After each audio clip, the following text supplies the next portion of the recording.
Hello everyone and welcome to another episode of Project Ozone 3, Kappa mode. How are you guys doing today?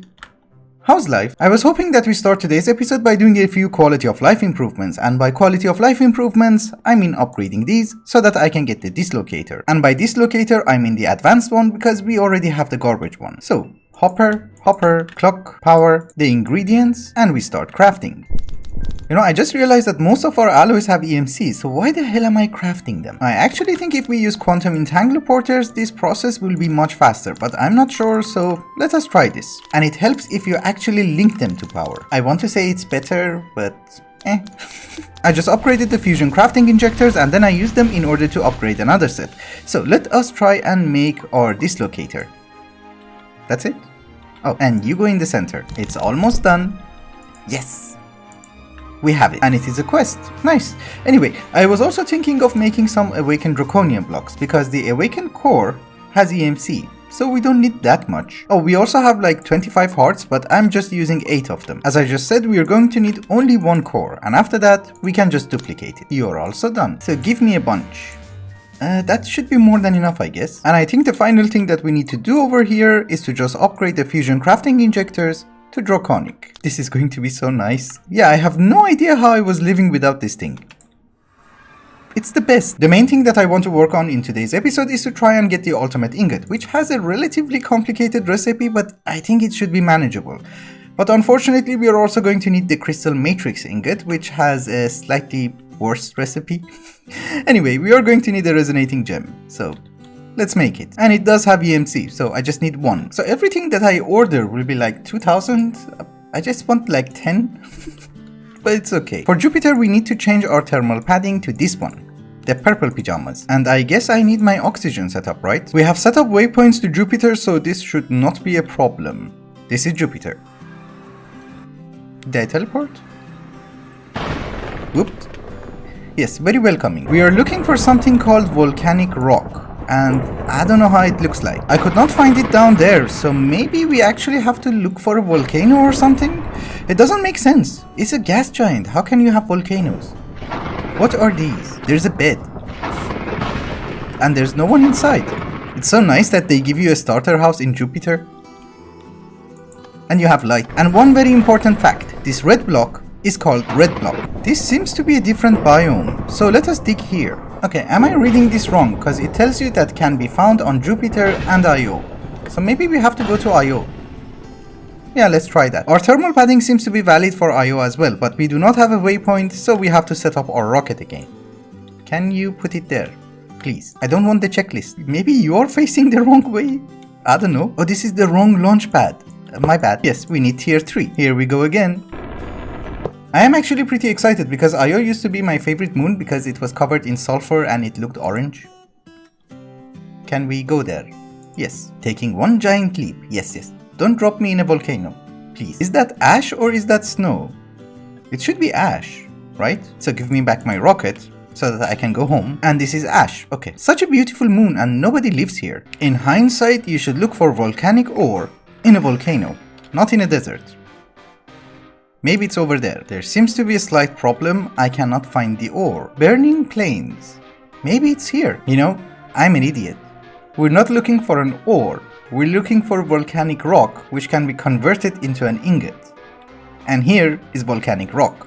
So we just need these. And it does have EMC. So we have plenty. Yes, exactly. I just had to smelt it. It's fine. We just get a few and we should be fine. Houston, we have a problem. So apparently in order to make the crystal matrix ingot, we're going to need 6 runes of summer. I'm going to need 9 of these in order to make a block. So that means I'm going to need 54 runes of summer. If I do this manually, it will take us half an hour, but then we will be done. But I'm actually thinking, let us try and automate it. It's not a very bad idea. The problem is that in order to make different runes from Botania, you're actually going to need some items from Lordcraft. So let me go and talk to the gods. Maybe we can upgrade these so that they will work faster. Also, I am aware that in order to make a rune of summer, it's not going to consume the rune of air or the rune of earth. But I'm actually thinking that if we want to do this, let's try and do it correctly so that it does not bite me in the face later on. I just made a waypoint here and we should probably start talking to them so that we can level up. I wish to get a new quest.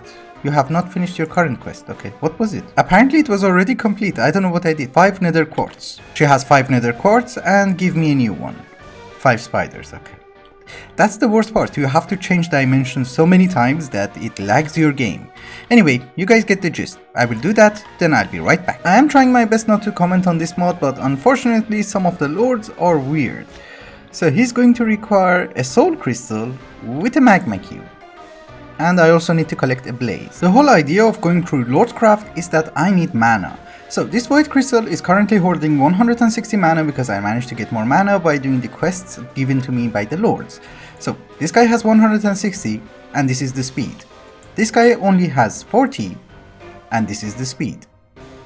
I like this one. In any case, one of the quests that was given to me was to activate a Lordic Anchor of Ignis in the Nether. Needless to say, I read the book and I have no idea what that means. So we're going to go to the Nether and see how to activate it. So, what do you do?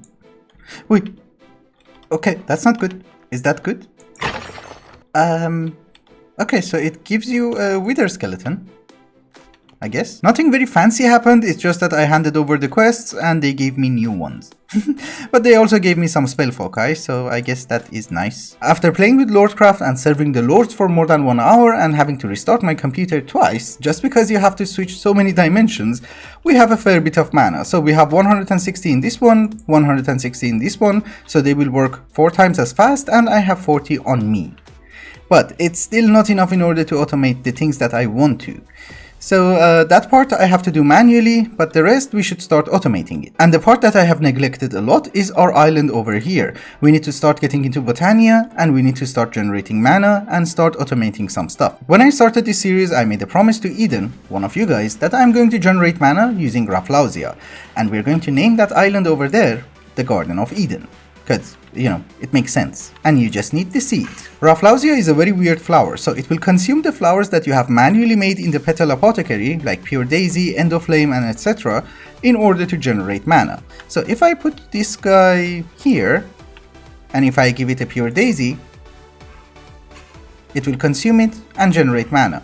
Of course, this is not linked. There you go. We have plenty of mana from one flower. However, there is a catch. You cannot feed it the same type of flower over and over again because it will have diminishing returns. And if you give it pure daisies all the time, eventually you will never get enough mana. In our Garden of Eden, I'm actually going to try and incorporate as much as Botania as I can in the automation, but I'm not going to go too crazy because this is not the mod pack to do that. And if you want me to go crazy, let me know and we will do that in MC Eternal.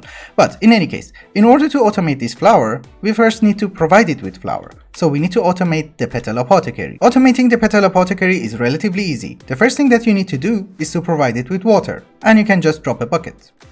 Then you need to drop your ingredients, and finally, the seed.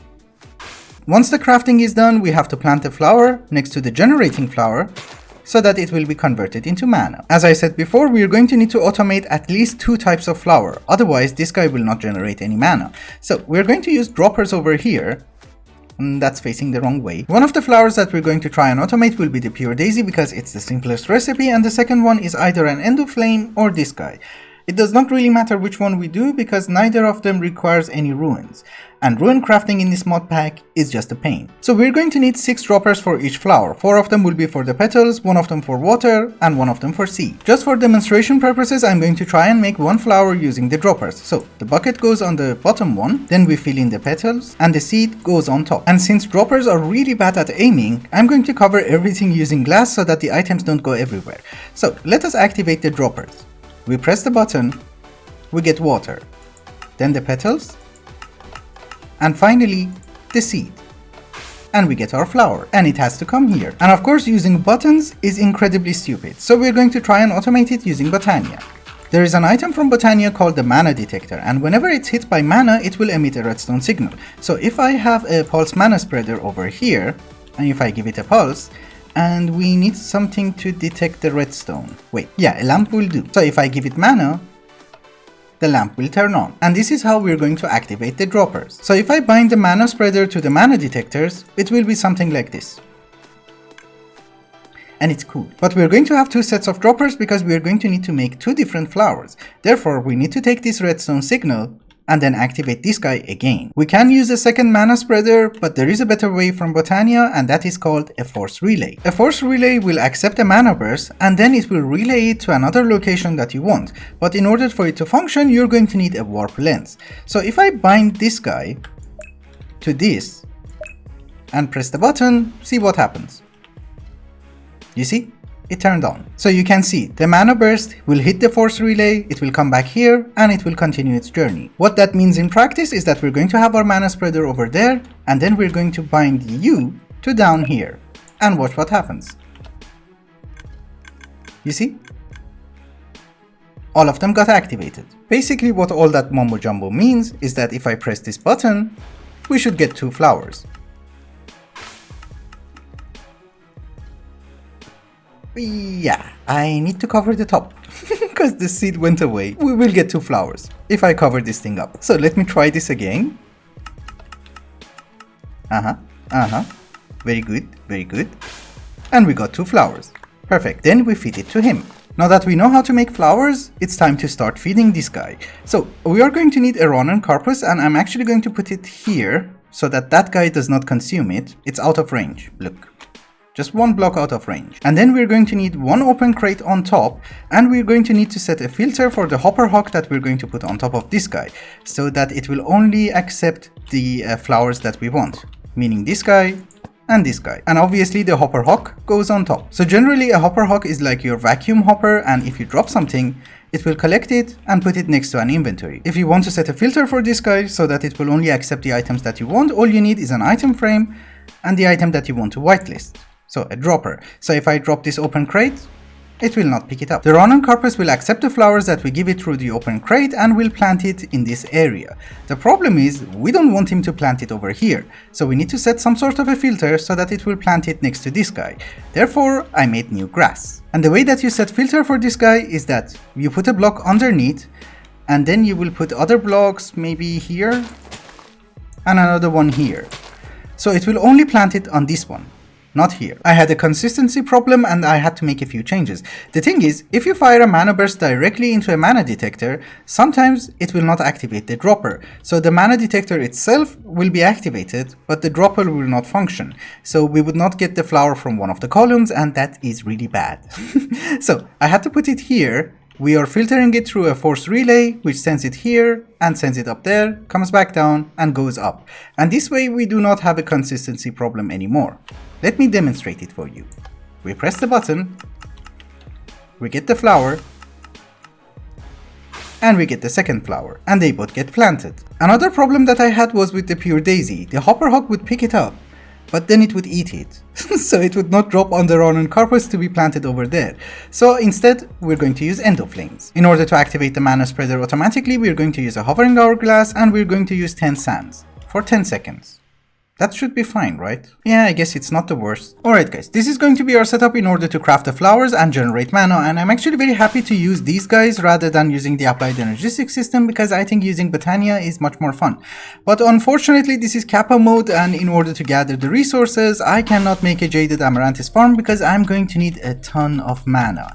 So I'm actually using energy condensers in order to get the petals. The timer is also working on 7 seconds, and I have an additional hopper hawk done here which will take the buckets, put it in a fluid transposer, and we will get water buckets. But before I forget, we are wasting mana over here, so I can put a mana pool with 1 spark, like so, and a recessive augment, so that any mana that we use in order to activate the droppers will not be wasted. Let us take a very small break from Botania. I have a ton of fading matters, and by a ton I mean almost 2900. And I do have a very small plan to see if I can make the Colossal star. I'm actually going to try and use an energy condenser Mark 1 in order to upgrade the star, because I can convert them. So this is relatively easy. We already reached Klein Star Sphere, and we just copy it and make a higher tier one. Klein Star Omega. Until Klein Star Omega, it's relatively easy and relatively cheap, but I'm guessing from here it starts to get expensive. Okay, until Magnum Star Omega, it's not that expensive, but if you want to go higher, it gets ridiculous. Colossal Star 1, Colossal Star 2. Oh, these are bad.